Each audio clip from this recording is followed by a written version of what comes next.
So of course, it's just to also try to change the setup and not being like all the panel that we already had this morning. But I must say that I usually try to not repeat what has been said already. And this morning was so interesting, and we had so many different perspectives that has been displayed to us that it's very it makes my job now very difficult. So what I can do is trying to sum up a little bit what has been already said, so that it can introduce also the afternoon and the distinguished panel that we will speak to. I was quite astonished, although this morning, because it looked like the crisis was a little bit like really a war, and a war dominated by war in Ukraine. And I think that from what we hear from the mayors, because really we have a lot of discussions now with mayors, they are all feeling the same way, that actually this is not another crisis. This is really a turning point. And this is something that comes from everywhere. And it's really not something that is like war having an effect on energy, thus on our economy. This is a turning point because suddenly we just discover how dependent we are in general, but also how our own lifestyle is gas and fossil dependent. So it's not only a market issue, it's not only a price issue, it's really a lifestyle issue. And this didn't really came in this morning. We only touched it upon like very lightly. However, we see that indeed this is also the potential good news, is that it can have a very huge transformative potential. So we spoke about the fact that indeed there is, like Kadri Simpson, commissioner, she's starting to her intervention saying how much Russia is using it as a weapon. It's true, but the crisis on energy and the volatility of price of gas or fuel or any fossil energy can happen much outside any kind of war context. And in general, what is happening currently on the market cannot only be explained by the war in Russia. And if we only are taking that angle, I think it can be misleading, and somehow we are losing, and that has been said a lot during the first this morning session. What is the key is really to find a way to keep on the trust of people, and if we are putting only finding where is the devil, and that we are pointing and naming the devil, what we see and that's what mayors have the feeling, is that people that are addressing to them, where they are complaining about their energy bill, they also don't buy the fact that indeed Putin is a bad guy. They are also asking, well, maybe we have not heard, and we are also too dependent. And what does it mean to start doing LNG only from the United States? So equally, there is a skepticism generally that is growing a lot, and this skepticism is not. It's about the way we are selling the current crisis, and I think that's quite important. Because we are losing part of the population that never believed in before that actually Russia is a specific problem.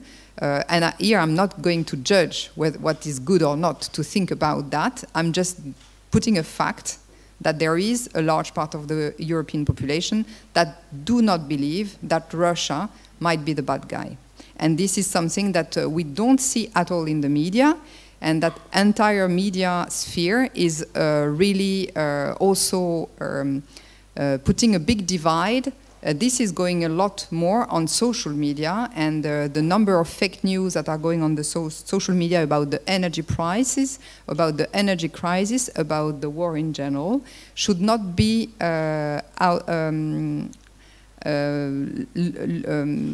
set aside. And I think in our general debate, we think like the BBC, but the BBC is not something that everybody look at night. And actually, the way the people feel about the crisis today is not framed by those media. And again, I think that there is media in the room. It's nothing against the mainstream media. It's just a fact. And in a sense that this is what mayors tell us. It was Mayor Hidalgo from Paris last week. She was 2 weeks ago now. She was in Brussels, and she was explaining that to the cabinet of Timmermans and to Commissioner Breton. This is something that they are getting from the population when the population are complaining. So that's one first thing. So this crisis is not only about the winter season. And of course, we are all afraid because that's something that comes very rapidly, and we don't know how we will be managing to have a kind of a vital temperature for our own comfort. But it's something that is already hitting the whole economy. And when I say the whole economy, it's not the 2 or 3, I mean, it's not the, we have said this morning, I think it's a third of the fertilizer plant that are closing because of gas, but it's every single little shop. It's the apotheker, the pharmacy? Yeah, the pharmacy of just next to my home, and she just received, so it's in Belgium, my home is Brussels. She received last week a new bill by the electricity and gas supplier saying, well, now your bill every month will be 600 euros. She has a 60 square meters shop. She cannot. And that's it, 60 square meters, 600 euros per month. In her business model, it doesn't work. And she's at shock. She's like, I mean, what can I do? What can I do? Where can I go? And so this is every little shops in Brussels again.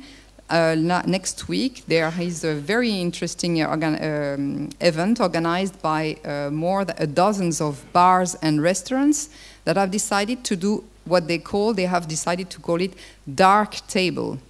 And they will do during 3 nights the conversations about energy, because they have noticed that actually every client coming in is speaking about his or her energy bill, and that everybody has the same questions, nobody knows anything about it, and that it's time to have those conversations all together, but also because what they want to put on the table of their own clients is to say, well, we cannot cook anymore because it's too expensive, so you will not be able to provide you with food because it's too expensive. So they are seeing themselves, first, hit by the crisis, secondly, with their business model is at risk, and then they say, well, let's use this, and so they have already, I mean, their entire campaign is about, they will do, so no heating obviously, but it's called Dark Table because it will be with candle, and they invite everyone in the neighborhoods to come and have a discussion about the energy and what can we do together, because obviously we need to try to organize collectively at a neighborhood level. This is something that is really also completely for the moment outside the scope. We spoke sometimes about bakery, but it's not bakery. It's not. I mean, it's not only the high energy intensive industries or slash. It's absolutely every single shop in every single street. And this is really something that we have not yet taken into account at all. Finally, it's not only about the private sector.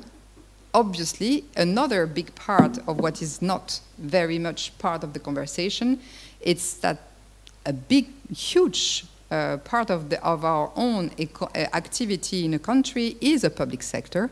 It's public services. And this is also not part of the conversations. Nobody is thinking about how do we start to redesign public services. At the contrary, what we can do, what cities are obliged to do, is just to decide in between different sectors which one is more important than another. And obviously, almost all swimming pools will be closed. All this winter, most of the Christmas market will be shortened by weeks. It will be swimming pools, but it's also library that might close. So apparently in Budapest they want to close it for months. It will be cultural sector. So these are supposed to be like, as during the COVID crisis, non-essential. But what does it mean when we are hitting all the time the cultural sector in terms of where do we want to have those conversations to speak in between each other about the future of energy? So all this, I see that obviously I really do not blame the European institutions. I think the European institutions are currently doing their best. I'm very impressed by the level of responsiveness to the crisis. But one very big thing that is at threat is definitely the EU cohesion, just because this kind of what we have witnessed during this crisis is that every member state is basically trying to have its own answers. Some are capping the prices for a certain part of the economy. Some are deciding to cap only for a volume of energy. Everyone has a different answer, but most importantly, everyone has a first starting point completely different. So the energy mix from the very beginning decide on how much you will be impacted. So as the Bulgarian former deputy prime minister told us this morning, is that it quite depends on what is your starting point. But so we have diverse starting point, and then every member states that are really renationalizing extremely rapidly their own energy markets, because they are acting on it independently of what the others are doing, even if we are trying to have a common answer. It means that we have a complete fragmentation of the energy impact on territories today, not only in between countries, but also inside one country, in between regions. So I see that basically in 6 months it's feasible, it's possible that decades of EU cohesion policy are snatched away. And this is something that means, for me, that we need to have a conversation now about the EU cohesion policy. It has to take into account the current situation, and if it has to be completely redesigned, it should be done, even if I understand that nobody wants to get into such a complicated discussion. But it's true also for the recovery funds. It's true for many different instruments that the EU has at its ends. So to finalize, I think that there is different things to do now. And what we are doing with cities is having conversations with them, and we want to have at some point a common positioning also from all cities that are member of the Covenant of Mayors, so that we can really try to propose some concrete avenues. The one thing to be done is to counter, and that I can only say that this morning was very clear in showing the link in between energy markets and democracy threat. And I think on this we need to have big, huge education programs. I mean, the European Union is also about culture and educational programs, massive media program. There is means to just say, well, this is the way it works, this is what you can do at local level, and this is how you can protect, because what everyone wants, me, you, everyone, is to know what can I do to ensure that I can gain again the power on my own life. When you get a bill that you cannot pay, or when you get a bill that are basically smashing all your perspective of future, or even perspective of being able to heat or to educate your own children, what it does is that it takes your power on your own life. So what we need is a conversation of, yes, there is things you can do to get power on your own life, and this is about energy production at local level. It's about rethinking our needs. And this is what I really missed from this morning. this morning, we still have had only a conversation like, how do we ensure the business as usual? And we said words about transformation and so on, but we didn't say that transformation is not only about insulating homes, because this requires a lot of gas. You don't do any kind of insulation products without fossil. So everything is more expensive. However, what you can start thinking is that, do I need the 40 square meters I am in?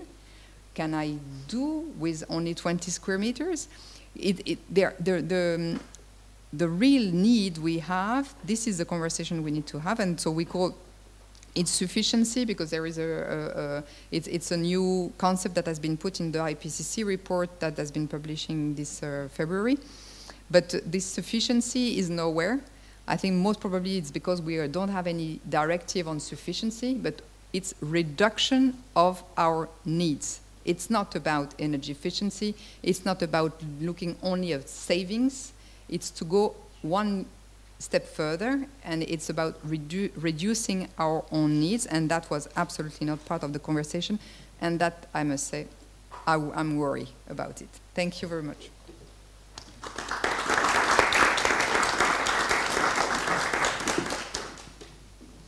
Thank you very much. So our panel will be about how cities can cope with all these issues. And let's start from the higher level, from the EU policies, the longer-term perspectives, and then come to the cities level and talk a little bit about the communities. So just even before the war in Ukraine, the European Green Deal has already set the path for cities and countries, how we can progress. But now we see that some examples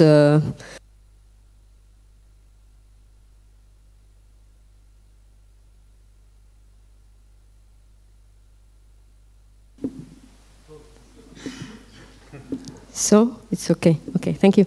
So now we see that in some cases the crisis pulls back this progress, like turning on, restarting coal power plants, causing extreme smog situation in some of the cities, perhaps in the winter, and reallocating budgets from longer-term green investments to the daily operation on the cities level.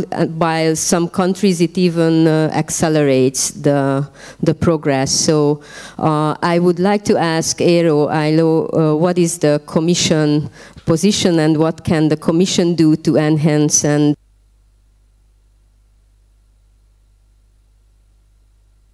energy independency? Thank you, Barsi. Good afternoon, all in the room in the beautiful place in Budapest, where I would love to be myself physically as well. But that's life. That I will do this over video. Well, I'm going to climb up a little bit to the helicopter in the beginning here, because you were referring indeed to the Green Deal and things like that. So what I want to say is that I think this pandemic recovery, just end of last year, basically gave people a lot of hope about a return to some kind of new normal. But then what happened was actually that it pulled up the prices of gas and electricity at the same time, already a couple of 100 percentage points. And that was what I see as the kind of like the first big test of the Green Deal and the climate neutrality strategy. I would claim that we managed to get through that. And what the Commission there did was we advised member states on how you could soften the blow on these energy prices on consumers and companies. And this was about tax cuts, state aid, and things like that to avoid bankruptcies. And then came the big blow. Obviously, Putin started his unprovoked war against Ukraine, causing a lot of misery for Ukrainians. And then also to many cities, including 300 of those which are part of the Covenant of Mayors for Climate and Energy initiative, and where these cities were working for a clean energy transition. And now all that was falling apart because of the attack. And this impact is now, of course, felt all over Europe and beyond, like Claire also was mentioning. And this war is actually that second big challenge for the whole Green Deal logic. And actually, indeed, democracy like this event today and yesterday is very much about. Well, you know, EU's response, it was about sanctions against coal and oil from Russia. And now the work is focusing much on developing urgent and midterm solutions around gas and electricity. And this is where the Repower EU policy started, again, with those consumer protection actions to handle the skyrocketing rises of prices, and then filling up gas storages and working on cutting the dependency from Russian fossil fuels. And I mean, now actually at the Commission, we're working pretty much 7 days a week to find solutions to decouple electricity prices from gas prices. But that's a complex thing. It'll take until next year before we have the results on that. And now I think, you know, one comment here, I think this crisis is obviously, you know, it's beyond Russia. It's the roots are beyond Russia. It's much more into the fossil fuels in general. So we are just simply way too dependent on fossil energy overall. And that energy comes largely from autocratic states. And now the fact that Russia is weaponizing energy, that's a kind of an extreme warning on what is to come unless we change our energy mix and ways of living as well. And there we go. It's only this kind of a massive speed up and scale up of energy transition that can free us from these kinds of price crises and also then create domestic jobs and security. And that's why the Repower EU package proposes to increase renewable energies to 45% by 2030 to accelerate renovation as well as energy efficiency across the economy. And then on top of that, there's of course a push towards green hydrogen, biogases, and these kinds of solutions, because we cannot economically electrify all of industry or transport or homes for that matter. Now, and this is where it gets probably controversial, I think the word nuclear was mentioned here. We may need to rethink how we see nuclear. And this is a very divisive topic. But frankly speaking, I mean, as a low emission source, I must say I would personally rather see more nuclear than coal power plants feeding the grid now. And we can discuss the safety statistics as well, because there we see that coal is the most dangerous of all energy sources. But okay, I'll leave that topic there. But let's not forget urban mobility. I mean, greening that is super important as well. And that's a reality in the cities. So that means we want to deploy alternative fuel charging stations. There's an idea to ban internal combustion engine cars. And these are the things which are not just cutting fossil fuels, but are actually improving the quality of life in cities. And that's the more sort of midterm activities that I've spoken about. But obviously the urgent challenge is cutting the energy consumption now before the winter. And that's because we cannot change the energy system overnight. And this is the first time, of course, since the oil crisis that we are in this situation. So now, well, how can we get this done? Well, first, we have to involve the local and regional level. And why? Because they actually implement some 70% of all EU legislation. They also know what, how to make renovation, savings, renewable projects easier for citizens and businesses to do. And they know the barriers to all of that. And that's one of the reasons why the Commission is actually working more and more with municipalities and regions also directly. And you do know that since a few years, local authorities have also a legally based role in contributing to national energy and climate planning. On top of that, the Commission is funding voluntary energy transition initiatives, and our commissioners, our leaders, they actually meet regularly with mayors to exchange ideas on how to make policies work actually on the ground. So that local is the first point. The second point is that we propose to simplify and speed up building permitting so that we can faster deploy renewable energy. The third point is concerning SMEs. There we're proposing to set up these kinds of local and regional one-stop shops, and obviously to accelerate energy efficiency and renewable deployment. The fourth point I'd mention is obligations on the public sector to reduce its energy consumption, to renovate buildings towards nearly zero energy building level, and apply then also these kinds of energy efficiency criteria when you do public procurement. And we know that the benefits of renovation can be huge, but obviously there are cases where it makes more sense actually to build new affordable or new social housing than to renovate it. And now I'm getting to this key point today, that's the energy savings. And this is connected actually to the energy sufficiency concept that Claire was mentioning. I think the fact is that there will be no return to cheap Russian pipeline gas anytime soon. And the global LNG prices, which we are using now LNG to replace that gas in the short term, they are not going to decrease to the pre-war levels anytime soon either. So therefore, I mean, those of us who can should try to reduce any unnecessary energy use. And I'm saying unnecessary, I underline that word. And there are groups like the energy poor who often cannot do this. So them we should help with targeted help like direct income support, but not only. And I think on all these savings, there's got to be a very direct payback in the sense of lower energy bills.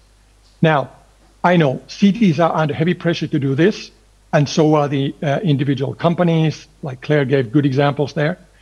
Now, anticipating this, so the Covenant of Mayors initiative launched back in May something called the Cities Energy Saving Sprint. And the idea here was to get cities together to share ideas how to prepare for these kinds of savings. And those ideas, I mean, they go from lowering, thermostats in city halls to reducing the use of home entertainment, which is actually one of the biggest electricity consumers in homes nowadays. At the EU level, things happen as well. Commission has proposed now 15 and 10% reduction targets for gas and electricity. Well, now, my last point is about money. So the costs to cut the cord into Russian energy are estimated at around 210 billion by 2027. And that's equal to approximately 2 years of Russian fossil fuel imports that the EU taxpayers pay today. So that gives the idea. Well, what we do at the EU, we offer many funding and access to finance mechanisms for cities in their transition. And I won't go to the details. You have heard about ELENA, the EU City Facility, which are project development assistance tools. There is the Smart Cities Marketplace, which is helping with access to finance. Soon, I hope we will have the Social Climate Fund, and that's being negotiated indeed by the European Parliament and the EU governments currently. And of course, there are the larger funds, such as the Regional Cohesion, Modernization, Innovation Funds, and the Recovery and Resilience Facility. Now, the central governments have a really high responsibility in channeling these existing available funds to cities where they are really needed. After all, cities are key to fulfilling any of these national and climate obligations for them. And I know cities like Budapest and Warsaw know very well how challenging the reality can be. And all the more, therefore, I really admire their dedication to this work, and also want to welcome to this 100 climate neutral and smart cities mission that the Commission launched this spring. Now, knowing also these difficulties, so what we try to do at the Commission is to gradually increase the share of regional funds to the cities. And I stop here, otherwise we might run down on the schedule. So thank you very much. Thank you, Eero. I would like to ask Kim van Sparentak to comment on this, especially with in respect to that the Commission has several recommendations, programs, tools and means available for member states, which they use in different way in the same situation and facing the same challenges. So how do you see that EU-wide? Is there a shift in the attitude and of member states, meaning approaching the Green Deal and the Green Agenda? Yes, thank you very much. Just briefly talking about urban mobility, they just started breaking open the street right in front of me because they want to make it more bike friendly. So if you hear any loud noise, I'm very sorry. I hope they just stopped again, so I really hope they will stop for a second. Yeah, I think when you look at, the member states and how we are dealing with the Green Deal, everyone was already on a path towards reaching the climate goals, perhaps not at the pace that was enough to avoid a climate crisis, but, everyone was working towards it. We're already on a strong path towards renewables. But also, I think most member states really were going in a direction where we were not really looking at changing the way we are behaving, changing the way we are consuming, especially how we were consuming energy. And of course, if we really want to avoid a climate crisis, in the end, we cannot keep using the same amount of energy as we have been in the last decades. We really have to change everything in our society if we want to make sure we avoid climate change that will be devastating for future generations.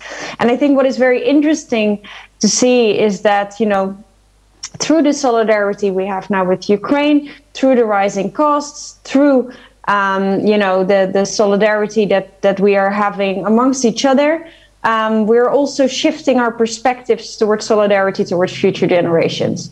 We are looking now at reducing energy and see what everyone can do, and especially what states can do. Because, of course, for the longest time, we have been told, oh yeah, if you switch off one more light bulb, in the end we will solve the climate crisis. But now we also have to look at companies. How do we make sure that companies reduce their energy? And are certain things not possible anymore in our current, in our future green economy? And I think that is very, very interesting to see how different member states have been dealing with this. I think very often we have seen that actually it were cities that stood in the forefront. Coming from my own member state, the Netherlands, the Dutch government hasn't been doing a lot to promote reducing energy so far in the past year. However, in the city where I live, which is Rotterdam, they have been handing out energy boxes to citizens. Anyone can go to a point in their neighborhood, pick up an energy box. They even can get a workshop on how to at least try to make their houses slightly more sustainable and use slightly less energy. And I think because cities are always the first to know what their citizens need in the end, because they are closer to citizens. I think they are playing a crucial role in finding these kind of examples that will help us. But of course, we also see that member states are looking at a very different way now towards energy. Should we still be dependent on gas? Should we invest so much in gas as the transition fuel that many member states have counted on and are now realizing, oh, maybe that wasn't the smartest idea. Maybe being, independent and relying on renewables and making sure we rely on our own renewables and are not dependent from energy from elsewhere in the world is something that we should focus on. And I think that makes it makes it very interesting to see also how we're going to progress, how we are going to progress through this winter. Because as I said before, I think it's amazing to see how the EU is now in solidarity with Ukraine, how we are in solidarity also amongst each other. But in the end, we all know, we've also seen it during the pandemic. I think we've had a little training in crises, unfortunately, in the past years. at some point things get rough and solidarity decreases. So I really hope that we can keep standing together. I also think that, the more we do to indeed help SMEs to not, have in the end only the bakery that was lucky with the type of energy contract they had to survive in our towns and in our neighborhoods, to not have only the people with very high incomes to be able to heat their houses in the winter and not get sick. To make sure that we have this solidarity amongst European member states, but also within our own societies. If we can keep to that, I think actually, we can actually move towards the European Green Deal's path, and really also reach, a more green economy, which is not only, of course, about averting the climate crisis and, having everything based on renewable energy, but also means we have a different way of life. We look at for each other. We stand up for each other in case we need it. We have solidarity, and we make sure that that everyone can have a decent life within the limits of our planet. Thank you very much. I'd like to ask Eero about the cities and what the Commission can do helping the cities as the most, or at least in some respect, very vulnerable to the energy crisis, as 70–80% of the EU population lives in cities, and our infrastructures are sometimes scarce, lacking capacities in terms of solar energy implementation. So we have several different sort of problems. What can we do? Yeah, thanks, Barsi. I think I'll step down from the helicopter now because this is more concrete. So what can the cities do? This is not organized in any special way, but I would start with your question earlier. You were referring to energy switching as an issue, that there are limitations to what people can do about that in cities. And I think my take on this is that switching energy sources from, gas to something else, it's something that certain individuals can do, others cannot. And to give an example, if I look at the Nordic countries or parts of Belgium or rural communities generally, so what you see happening today is that people are buying firewood or pellets for the simple reason that they have fireplaces, or they might have a multi-fuel heating system where they can burn also solid fuel. So this is the kind of like a guarantee if in case things get really difficult this winter.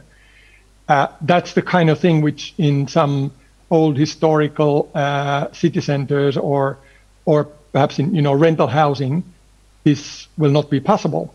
It's not in the reach of the inhabitants. Then still obviously if you look at the more like medium term, so the solutions are in solar panels, in biogas, modernizing district heating, and these kinds of solutions. And we published recently the Solar Rooftop Initiative, as well as then proposals to simplify the obligations related to permitting, and also the setting up of one-stop shops to make life easier for individuals and also companies to install things like solar panels. And I think this is typically an area where cities often have competencies. And I would say that the cities not only can, but I think they have to make these kinds of deployment installation rules simpler, and then also develop solutions for apartment buildings. And I think Vienna has developed something interesting there, for instance. There are also then these kinds of power purchase agreements, which are done in different parts of Europe. And there, for instance, you can rent your roof to a company who installs solar panels and covers the infrastructure costs. This is something that's happening in Brussels, for instance. But okay, that's more the midterm. Now, the immediate term. So there are some simple things like starting with awareness campaigns on easy solutions, because people are not used to having to save energy the way that is the case today. And their cities can cooperate with regional or local energy agencies, and sometimes also energy companies, because they have the know-how and practical solutions that do not necessarily require high upfront investment. Then if we look at high or middle income families, so for them it's obviously easier to do deep renovation or, let's say, install heat pumps, solar panels, and these kinds of things. Citizens' energy communities are something which is also a right now, or your right to anybody, every citizen. And that's actually something we've seen. It can be an excellent means to involve citizens and other stakeholders and provide clean and lower priced energy to the members of the community. And that's for the simple reason that these kinds of communities operate often on a non-profit or at least low profit basis compared to commercial entities. Then what some cities have done, and also NGOs, they have energy advisors that visit people's homes, including also those who are energy poor, and give advice and low-cost help, like simple insulation of doors and windows. In the Belgian Papillon initiative, we have a city, an NGO, and a white goods company, which is producing refrigerators and things like that. These three have come together, and they are helping vulnerable households in this way, and it works really well. Some other cities have trained unemployed people to energy advisors, again with really good success. And many activities of this kind, they've been on hold during the pandemic. And before the pandemic, people and house owners were maybe not so interested in fixing those little things like whatever, broken window or something like that leak heat. But today, obviously, it is the moment to get that kind of things done. And I would say that energy savings should actually be the kind of a last resort in this list of changes that can be done in the short term. But it doesn't have to be that. Apart from lowering your thermostats that many are doing, there are things like adjusting the temperature of water boilers, for instance. And sometimes these things run continuously and on a very high temperature, and that costs a lot of money. I think Claire spoke about shops, for instance. I must say that shops might also more often close their doors to the street, particularly in cold winter or hot summer. And that's a very simple way of saving, again, energy and actually containing inflation. Now, cities that manage social housing should take a sort of a very special interest in renovation, even in the kind of a shallow kind, because that will reduce the bills that they would otherwise have to pay, be it then through subsidies or health costs, if the tenants have only one option, and that is turning off the heat in the middle of the winter. So doing something like this requires, of course, this kind of holistic thinking in the city administration. The departments which are, say, responsible for energy and social affairs, they should really work together, because actually their budget will impact each other.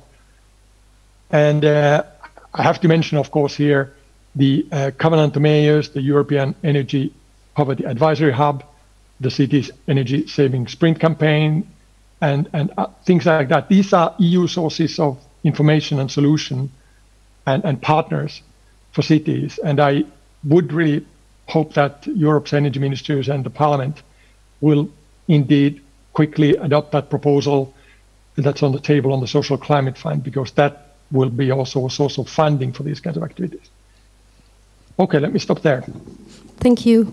I would like to ask Masha from the Eurocities, about the city's perspective, that we heard a lot of actions, what we can do. We also do a lot of things in Budapest. However, we have always a limitation, meaning the lack of funding for resources and advisory, etc. But we do whatever we can. What is your impression from other cities? How they progress, what they do? Yes.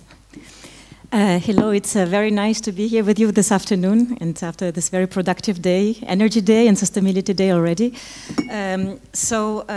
Eurocities represent 200 member cities, and of course we have a good representation also in Central Eastern Europe.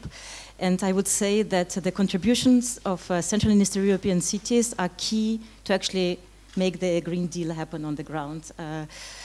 We have to put a lot of collective efforts in this decarbonization plans, in the levers we can pull, especially considering where the biggest emission sources are, mobility, transport, buildings. This is where the cities produce still a lot. And also cities handle 2/3 of national spending. They implement 2/3 of the national spending on the ground. So it is a little bit of a paradox that considering also the climate emergency, that cities need to implement the transition now, but most decision-making and funding mechanisms are considered at national level. So in some countries, and Hungary is an example, this multi-level governance contract is broken.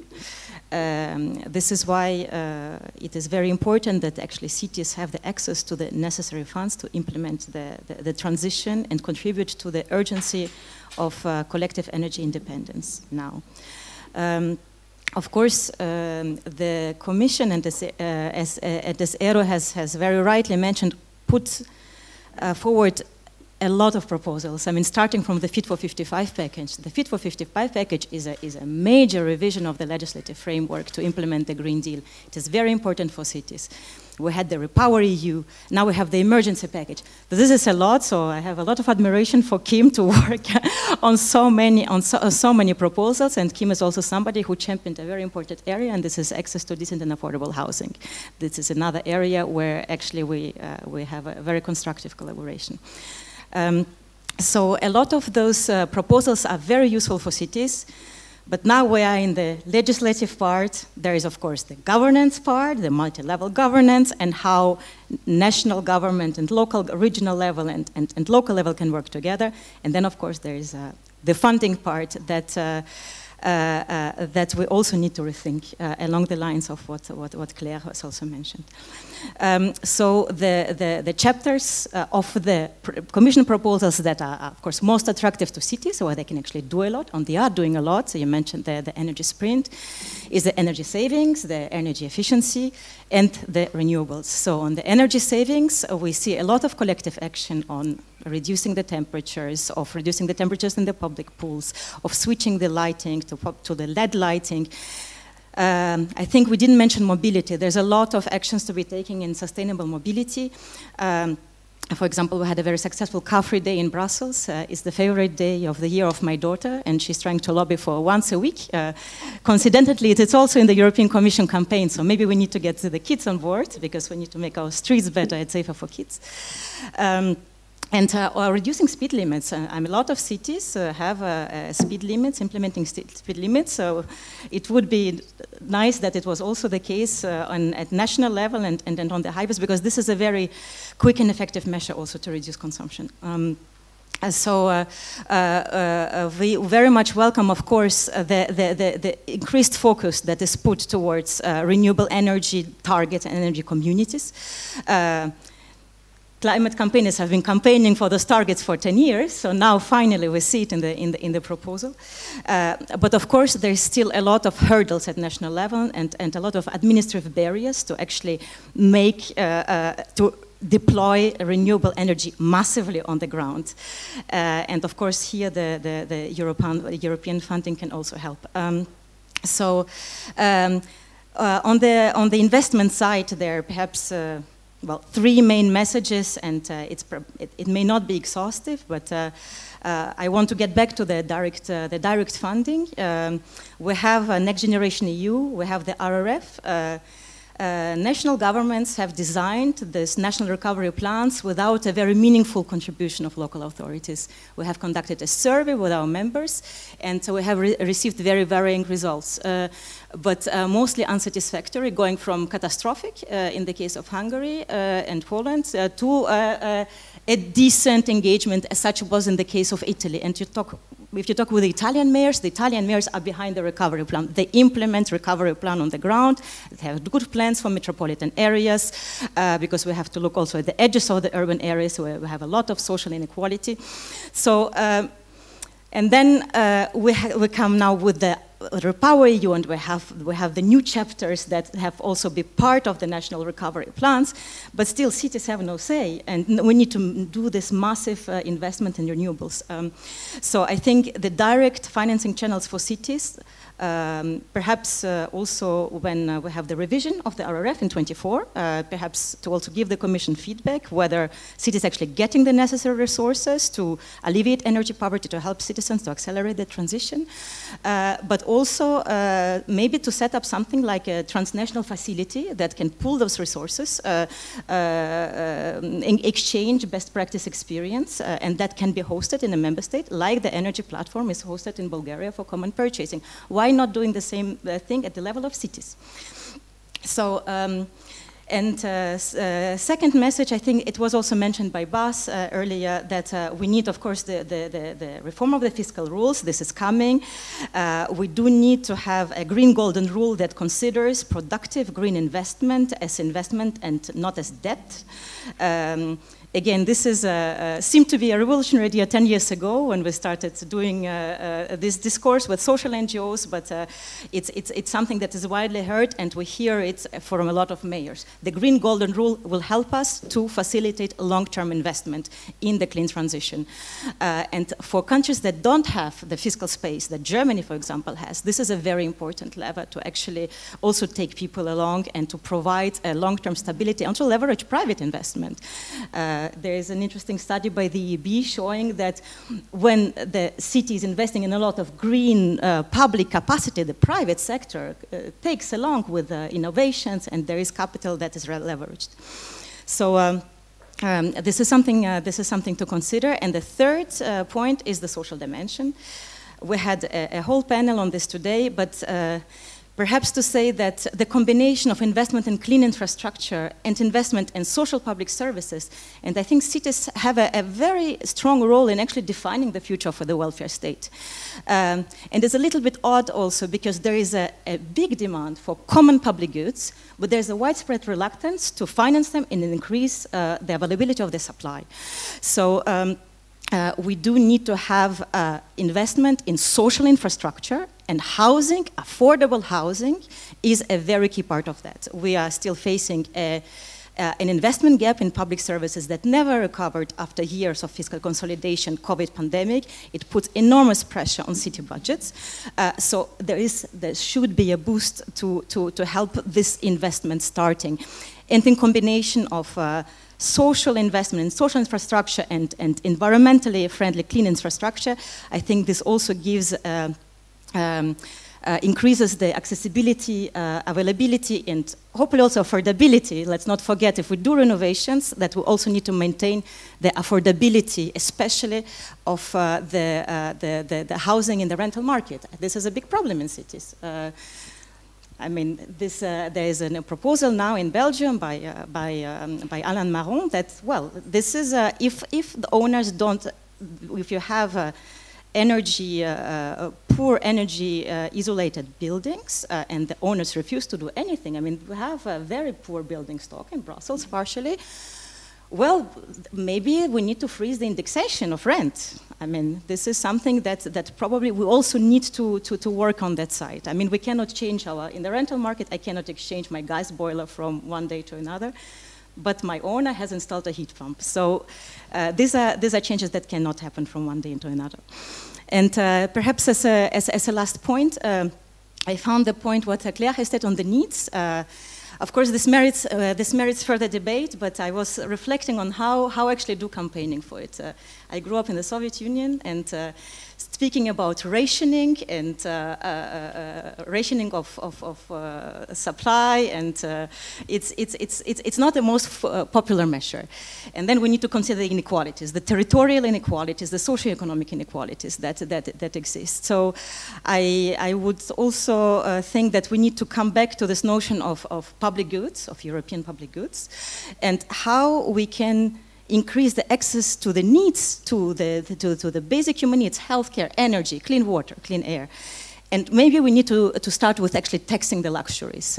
And these are not revolutionary proposals. It's what was under Chirac government, where we had taxes on flight tickets to finance retroviral treatment for AIDS and malaria. So I think on the luxury goods, there are needs, and there are those luxury goods, there are cruises. I think we can go a little bit more stronger with taxation, but I think it needs to be devised also that people understand it. Because if I speak about well-being in the limits of the planetary boundaries, it may not be understandable position, but we need to show very clear benefits, and of course, as was also mentioned in this panel in the morning, the strong cost of inaction. And you know, it's as a last word, it's perhaps this. The way our brains are wired. I mean, if you ask a group of people, what snack do you choose next week, fruit or chocolate? 75% will tell you they prefer fruit. But if you ask them what do they choose today, 70% of people will prefer chocolate. So we're a little bit blind to those long-term challenges like climate change and energy depletion. And I think we also need to work on the cognitive, you know, like on the campaigning side to make it more accessible to people. But I come back to the fact that we really need to take into account very strongly the social dimension and the distributional aspects of our policies. Thank you. Thank you. We would continue, however, we're running a little bit out of time, but we have to speak really about the vulnerable social groups and those people in needs. And I would like to ask first Joel to come back to this point and maybe a little have a light on the sea aspect of it, because we are talking about cities, but we are talking about very different circumstances and very different housing policies, very different situations in ownership structures and the quality of housing. So what is the situation in Central Eastern Europe, and what are the specialties in Hungary in this respect? Yeah, thank you. I work for Habitat for Humanity, and we think that the road to a healthy society goes through housing, and we believe that everyone deserves a decent and affordable home. And we always target the issues through the social and the housing lenses. And yeah, there are some differences, but before I go into this, I also wanted to recognize that on the EU level in the last couple of years, so many initiatives, really progressive initiatives happened. Naming just one, the European Citizens Initiative started in 2019. Unfortunately, it was not successful. But then Kim van Sparentak's own initiative, which became an EP resolution for affordable housing, is really, really progressive, and we also contributed to the final material. But sometimes, yeah, the reality of us is really different, especially in Hungary, because we have a non-responsive government, and it's really hard to push upward good and supportive initiatives. And sometimes I tell to my colleagues in other countries that our situation is really interesting, because we call success not when we achieve something, but when we prevent bigger damage in Hungary. And this is really hard for us, and it's really hard to motivate my colleagues on it. And maybe we just discussed a little bit about the differences between Eastern Europe and Western Europe. But I also want to recognize the most vulnerable people who are living in informal settlements, and also homeless people. And when we talk about housing and when we talk about energy prices, it not just affects the people and the peoples in homes, but also the institutions who are dealing with the most vulnerable people. In Hungary, most of the institutions are private or non-profit organizations, and their budget increased a lot. And we also have to think about how to support those institutions who are dealing with the most vulnerable people. And also in Hungary, I think the Hungarian government kind of hid the real energy prices from the citizens for years, which was the utility subsidy program. And now, when the situation changed, it even hits a lot harder the Hungarian people, especially because the wages compared to Western Europe is half or even third compared to seeing the numbers.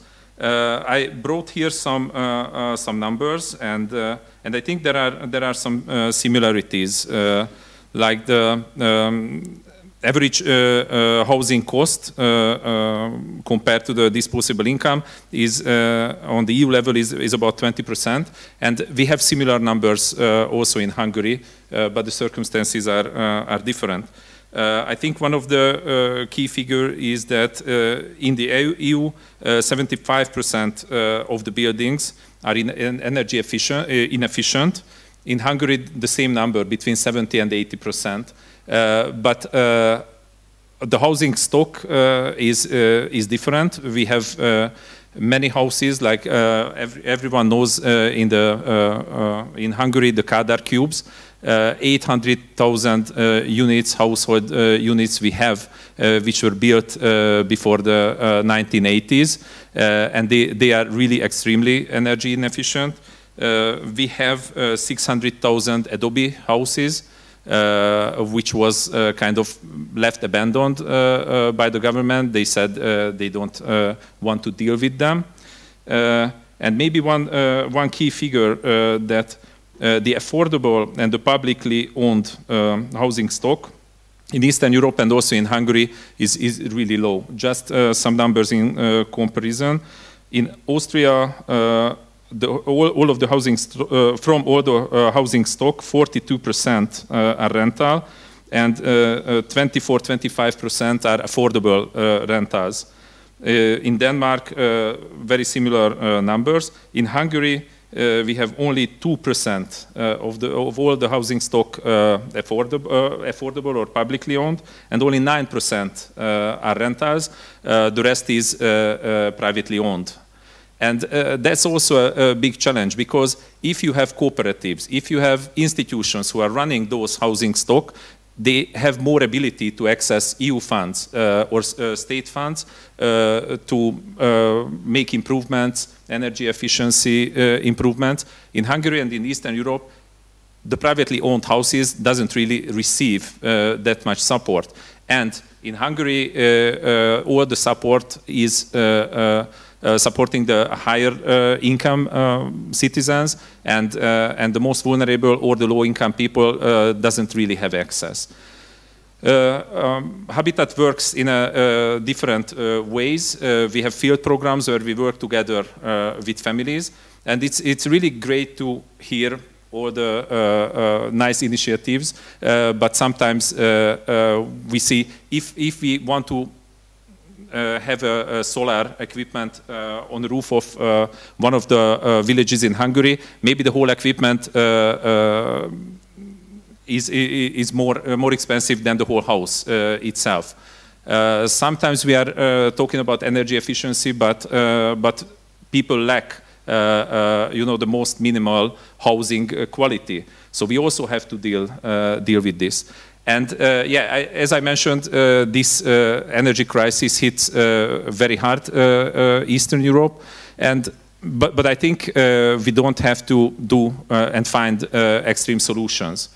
I just wanted to mention here clear-cutting the trees just to provide enough heating wood for the citizens, or even the nuclear plants came from Greenpeace. So I think restarting nuclear plants is not really a short-term, not even a mid-term solution, and it's still a very interesting way of dealing the current crisis. So I think we have to find two different answers. One is what's going to happen in this winter.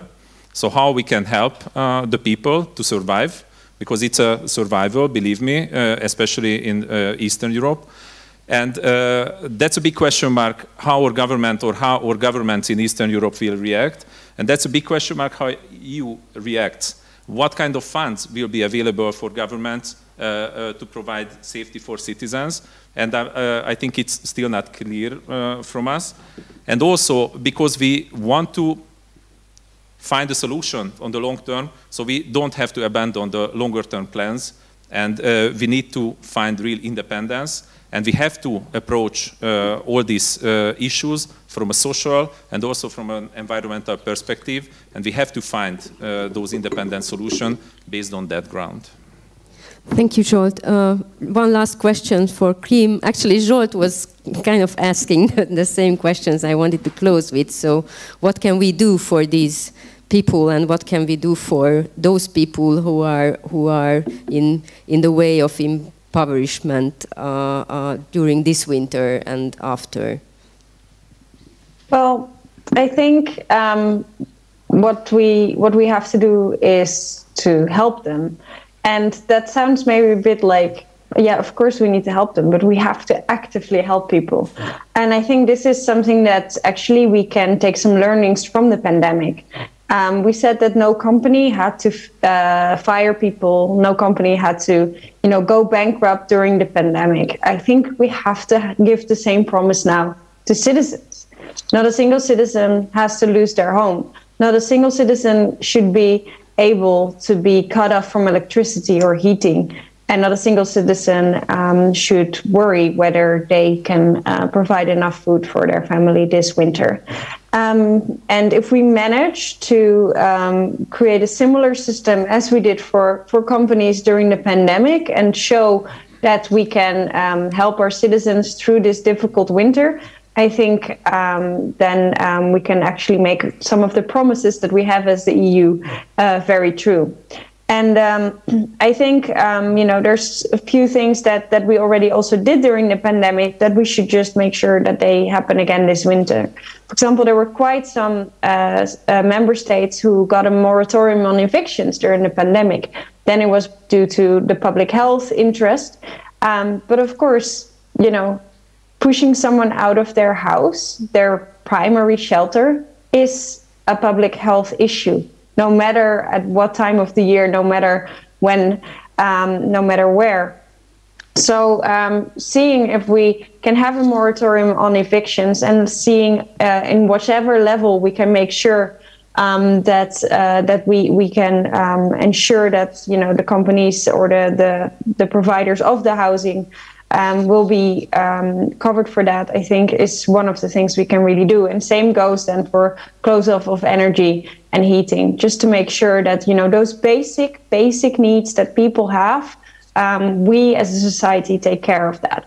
And then, of course, there's always the question that's not affordable, etc. But I think when we look at what is happening right now, how much profit is being made by huge corporations, and not only the energy companies for which we will introduce the windfall profits, but also, for example, supermarkets. If you see how much their profits are increasing because of the rising prices in the supermarkets, and it's due to inflation, but still their profits are rising so much, I think we can also have a more critical look at the profits of big corporations, especially when it comes to these critical things that people need in their lives, such as food and energy.